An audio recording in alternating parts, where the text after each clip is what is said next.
회사 입사하긴 했는데 이거 퇴사 각이냐 이직 각이냐 이거를 판단하는 중요한 기준이 될 만한 내용입니다. 자 잠깐, 아직도 구독 안 했냐? 좋아요만 합격. 면접 봐. 지금 시간이요 4시 56분을 지나고 있습니다. 굉장히 늦은 시간이죠. 제가 40일간 철야 연구에 지금 산매경에 빠져있다는 거 많은 리뷰분들이 이미 알고 계실 텐데요. 이때 어떤 일을 하는지 궁금하시죠? 일단 식량을 준비합니다. 네, 제가 시간을 보내는 책상이고요. 책상에만 있는 게 아니고 너무 졸렸거나 새벽에 무서울 때는 라운지를 돌아다니면서 연구를 합니다. Hope is alive. You can do it. 새벽 4시쯤 되면 제가 노래를 부르면서 새벽을 깨워요. 참 감미롭죠?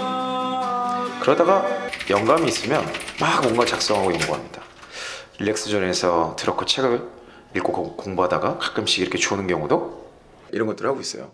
5시를 앞두고 있는 이 시점에 이 내용은 여러분께 꼭 전달드리는 게 좋겠다 생각이 들어서 갑자기 카메라를 켰습니다. 입사한 지 얼마 안 된 사회 초년생분들, 아주 많은 리팬분들에 해당될 만한 이야기인 것 같아요. 회사 입사하긴 했는데 이거 퇴사 각이냐 이직 각이냐 이거를 판단하는 중요한 기준이 될 만한 내용입니다. 네, 새벽에 찍다 보니 조금 다소 초췌한 점 여러분 양해 말씀을 부탁드립니다. 내가 꼭 이 시간에 늦었지만 여러분께 꼭 이거를 좀 전해야겠다는 생각이 있었어요. 이영의 조언을 듣고 중소기업 혹은 스타트업을 포함해서 성장하는 걸 목표로 멋진 커리어를 쌓는 걸 목표로 커리어를 시작하셨단 말이에요. 그런데 막상 가보니까 생각과 너무 다르죠. 다른 면이 너무 많죠. 그래서 이거 대체 어떻게 해야 되는 거야? 나는 어떻게 이걸 타개해야 되는 거야? 이런 고민이 있으실 것 같아요. 일단은 이 고민 해결에 대한 부분은 제가 나중에 책일남 스트리밍을 통해서 다시 다루도록 하고요.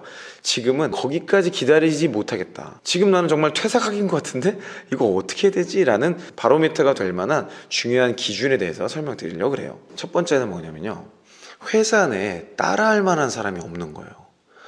내가 모델로 삼을 만한 사람이 없을 경우에 퇴사를 고민을 해보셔야 됩니다. 어디를 둘러봐도 보통은 조직이 작을 거예요. 설령 대기업이라 할지라도 내가 볼 수 있는 이 시야에 있는 대부분의 사람들을 봤더니 이거 뭐 믿고 따를 만한 사람이 없어. 나 진짜 저 사람처럼 되고 싶다. 이게 뭐 작은 회사일 경우 대표님일 수도 있고요. 또는 뭐 사수가 있는 경우 사수일 수도 있지만 다른 부서의 선배일 수도 있어요. 그런 분들의 눈빛, 총기, 그리고 그분들의 어떤 말, 생각, 비전 이런 걸 들어보면 정말 이 회사 뭔가 있다 이런 생각을 할 수 있는 데가 있고 아닌 데가 있어요. 아무리 찾아봐도 눈을 씻고 찾아봐도 따를 만한 사람이 없다면, 뭔가 본보기가 되어주는 사람이 없다면 사실 그 회사에서 여러분의 성장이 교육 프로그램이 있고 없고가 중요한 게 아니고요, 여러분들의 성장이 굉장히 더디거나 또는 그게 어려울 수도 있다라는 포인트를 기억하시기 바랍니다. 두 번째는요, 여러분의 업무 경력이 어느 정도 숙달되었다는 전제하에 한 1년 정도 하면 대부분 숙달되겠죠. 내가 계속 반복해서 했던 일일 테니까요. 내가 만날 수 있는 선배, 5에서 7년 정도 회사를 다닌 선배의 역량이, 그 선배의 능력이 지금 나랑 별로 차이가 없는 것 같아. 그렇다면 퇴사를 준비하셔야 돼요. 5에서 7년 지난 뒤 여러분의 모습일 확률이 매우 높습니다.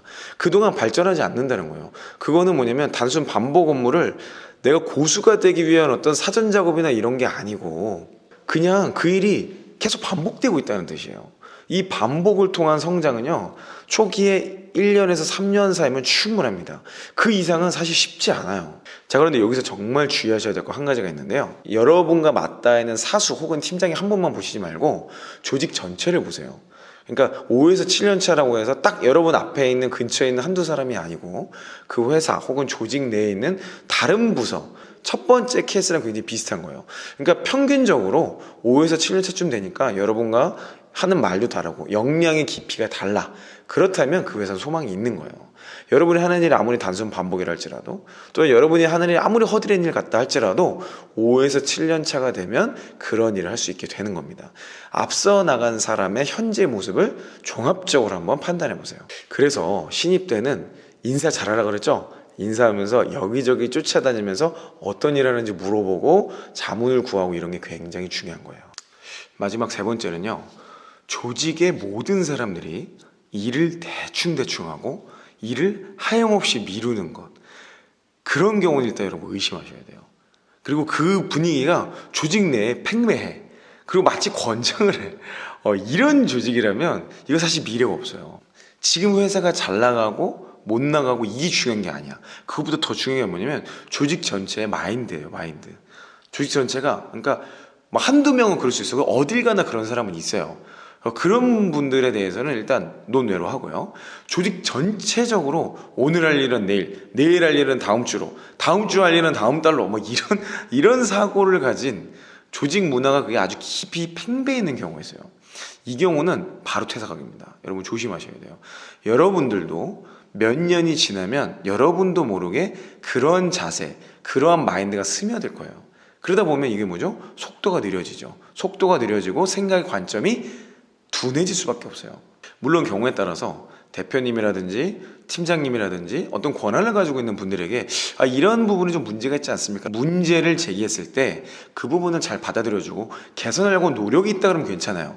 근데 그게 안 된다 그러면 내가 의미 있는 제안을 했음에도 불구하고 이 부분이 정리가 안 된다 그러면 사실 빨리 이직을 준비하시는 게 좋습니다. 이때도 주의할 점이 하나 있는데요. 이직을 준비해야 되기 때문에 필살기를 어떻게든 만드셔야 돼요. 짧은 시간이라도 성공 경험을 만들기 위한 시간 관리를 하시기 바랍니다. 자, 그럼에도 불구하고 저는 제가 신입사원 때 제가 처음 패션 영업으로 입사를 했을 텐데요. 사수가 없었어요. 그리고 배울 사람도 없었고 물어볼 사람조차도 없었어요. 그러다 보니까 막 되게 황당한 일들이 많았어요. 신입인데도 불구하고 몇 억의 재고 자산을 관리해야 됐고 또 한 번도 해본 적 없는 매장 오픈을 저 혼자서 3일 연장으로 해야 되는 일도 있었고 또 그런 일을 하고 나서 좀 더 칭찬받아 보겠다고 사무실에 밤 11시에 3일 밤을 새고 밤 11시에 복귀를 해서 보고를 하는 과정에서 연락이 깨지고 그때 진짜 서럽더라고. 그런 경우도 물론 있어요. 그런데 그때의 경험이 사실 지금의 저를 만드는 아주 중요한 토양이 되었다는 것을 저는 지금 잘 알고 있고 공감하고 있어요. 그래서 여러분들이 처음에 입사했을 때 생각했던 것과 굉장히 다른 그런 모습들을 많이 볼 수 있을 거예요. 그런 상황에 처할 수도 있어요. 하지만 그래도 주눅들지 마시고 여러분들이 할 수 있는 최선을 다하는데 여러분의 시간을 한번 써보시기 바랍니다. 그 과정에서 제가 앞서 말씀드린 세 가지의 경우의 수가 의혹이 해결되지 않는다면 사실 오래 시간 끌 건 없어요. 그냥 판단이 되는 대로 바로 이직을 준비하시는 게 좋습니다. 다만 이직을 준비할 때는 필살기를 만들어야 된다는 건 하나, 두 번째는 이직 사유, 지원 동기에 대해서 그럴듯한 이유를 준비하면서 가셔야 된다는 거 잊지 않으셨으면 좋겠어요. 저희 가서 이제 마무리하죠. 피곤해. 네, 오늘은 입사 이후에 정말 퇴사를 고민 중이신 분들을 위해서 이런 포인트에 대해서는 고민해 볼 필요가 있다라는 것들을 말씀드렸습니다. 굉장히 많은 리팬분들이 이미 합격을 하셨고 입사를 하신 걸로 알고 있어요. 그런데 여러분들이 회사 생활하면서 어려운 점이라든지 내가 회사에서 인사팀하고 여기는 좀 어려운데 이런 부분에 대한 조언이 좀 필요해요 라는 것들 댓글로 알려주시면 제가 이 부분에 대해서 계속해서 컨텐츠를 다루도록 하겠습니다. 솔루션에 대해서는 책일남 스트리밍 때 이야기하도록 하겠습니다. 이상 이영이었습니다.